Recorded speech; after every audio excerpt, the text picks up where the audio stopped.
Welcome to Passion Time. With me, I have Your Holiness Radhanath Swami. He's a award-winning author, and his book is The Journey Home, Autobiography of an American Swami, which means yogi, right? Swami, master, what does it mean exactly? Swami is like, from the Indian perspective, like what a priest is in the Catholic Church. It's an ordained like an ordained monk. Monk, okay. Well, Your Holiness, he's a Krishna leader, he's a community builder, an award-winning author, Bhakti-yoga practitioner, spiritual teacher. Interestingly enough, he's also created a feeding program for kids in India. Over 200,000 kids are fed every day, thanks to Your Holiness here. He has a hospital in Mumbai, an eco-village, and is the leader of the International Society for Krishna Consciousness. And The Journey Home really is about your autobiography and your quest, your spiritual quest. But before we start talking about your book, I want to know, I guess the answer is in that quest and how you found your passion. And I would say your passion is probably helping others. I'm just guessing. I don't want to put words in your mouth, but I'm guessing. I'm so honored and so grateful to be with you, Patricia. Oh, the honor is mine. Thank you. And what I experienced after a lot of travel and study and meeting many holy people from various spiritual traditions is the basic essence that is the character of enlightened people, is that they have connected with a love within themselves, and they want to share that through the spirit of compassion toward others. When I met my beloved Guru, Srila Prabhupada, he said something that really moved me.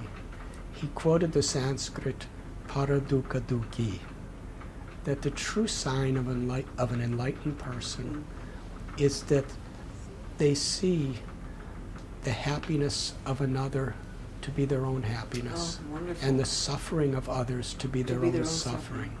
Right, right.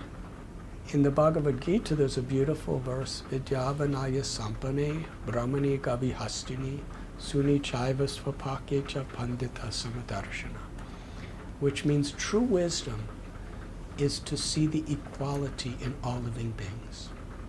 When we understand the living force that is within us, our true self, that we're a part of God, we're all children of the same source. When we recognize our own divinity, then we will appreciate that common divinity wherever there's life. Right. Whether one is black or white or red or yellow or brown in color, or whether one is a Hindu or a Muslim or a Jew or a Christian or a Jain or a Parsi or a Buddhist or an agnostic or an atheist, or whether one is a human or a cat or a dog or an elephant or a cow, wherever there's life, there's a sacred part of God.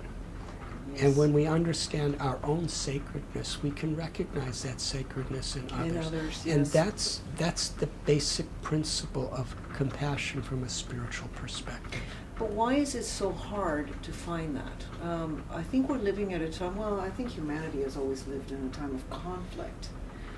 But there are leaders, including leaders here in the United States, who, instead of uniting us, are separating us and are focusing on our differences instead of what we have in common, our common humanity.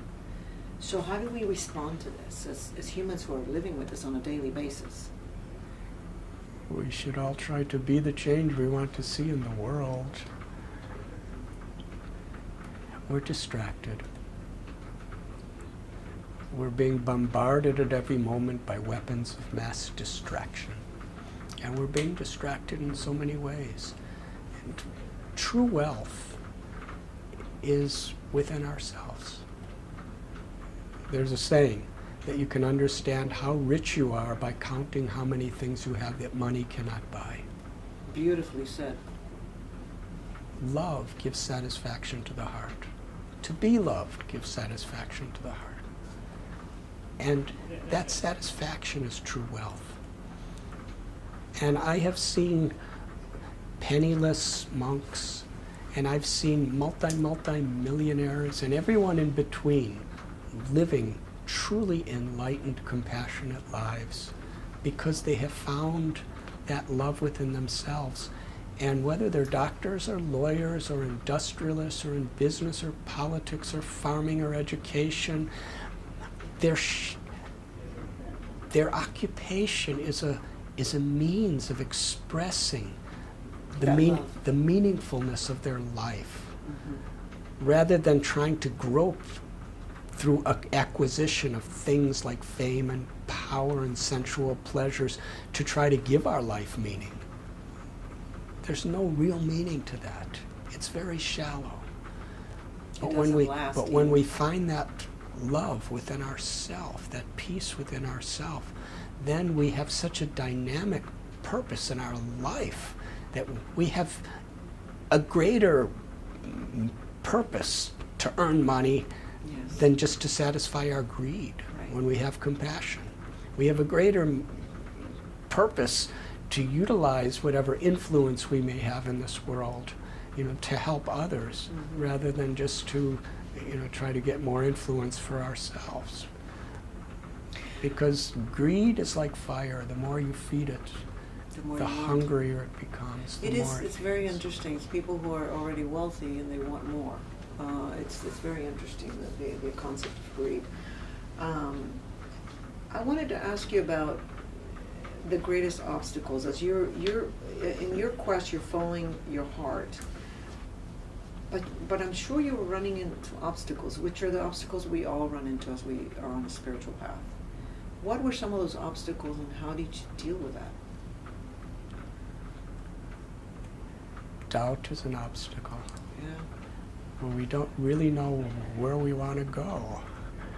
And satsang is a Sanskrit word which means to associate with people who are living with character, living with integrity, living with spiritual enlightenment.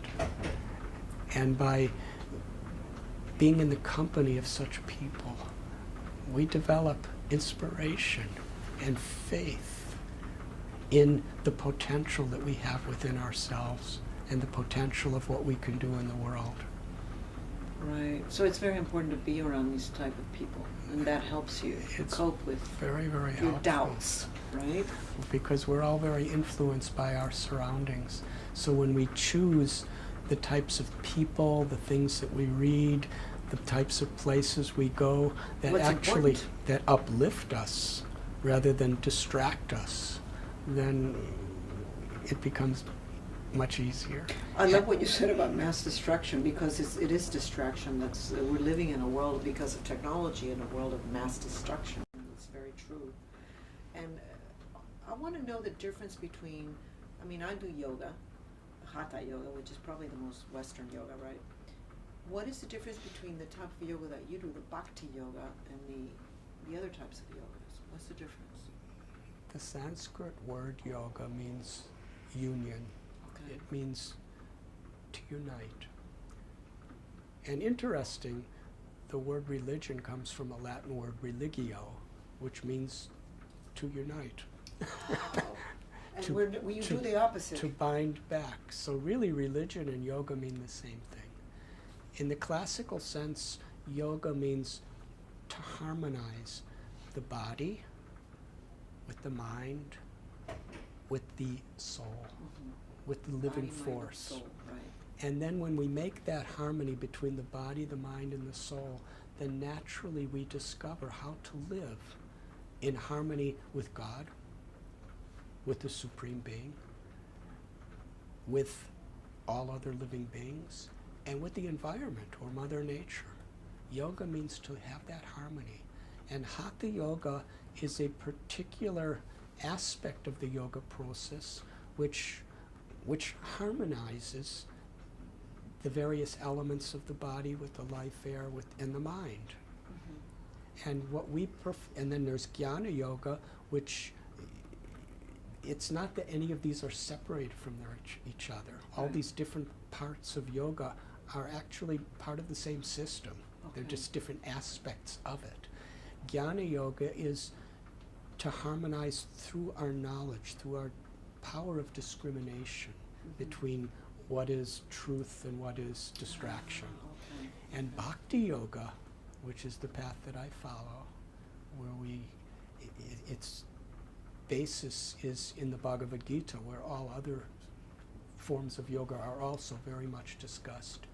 Bhakti means the yoga of love and devotion. It's specifically aimed at uniting our body, our mind, and our words with the love that's dormant within our heart, Okay. and awakening that love. Is it a physical yoga or is it meditation? It's It's both. both. So It's- you it's have me- physical moves. It's meditation, especially we chant God's names. In our tradition, we chant this Hare Krishna mantra. Hare Krishna, Krishna Krishna, Hare Hare. Hare Rama, Rama Rama, Hare Hare. There are many mantras. Man means the mind, and Trayate or Tra means to liberate. And there are many different divine sound vibrations or names of God, because God has many names: Allah, Jehovah, Yahweh, Rama. And in all of these names is the divine presence of God. And that presence can awaken our love for God. So this meditation on God's names, meditation through our prayers, is a very important connecting with the inner frequency of grace within us. And then simultaneously, seva. Seva means to serve God, and to serve Mother Nature, and to serve other living beings in our love for God, in a spirit of compassion. That service, whether we're farmers, or whether we're mothers, or fathers, or teachers, or in business, whatever field we may be in, even if we're swamis, then we utilize our body and our mind in harmony with the soul. And what is that harmony? To serve. To serve with compassion. Thank you so much, Your Holiness Radhanath Swami. It's a pleasure to have you. The name of the book is The Journey Home, an autobiography of an American Swami. It is a pleasure, and we hope to see you here again. Thank you so much, Thank Patricia. you. Namaste. All right. Thank you for joining us on Passion Time. See you next week.